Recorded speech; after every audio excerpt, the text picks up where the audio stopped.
Hello, Chloe. Morning. Yan, dahil malakas ang ulan, 5 AM pa lang, nagising na si Chloe. Naligo. Nagising na ako habang Ayan. 5:25 pa lang, tapos na siyang maligo. Ayan yung fish ni Chloe, oh.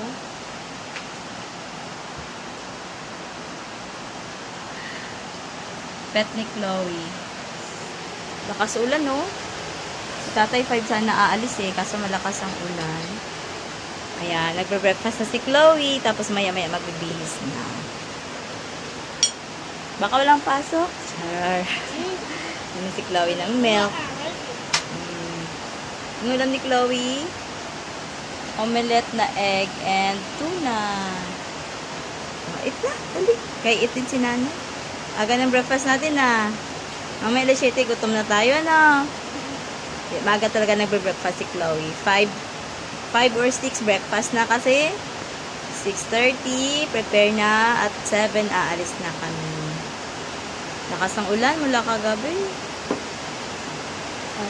Si tatay namin magbabike lang. Paano yan? Kasi bye-bye na. Kain na din si nanay.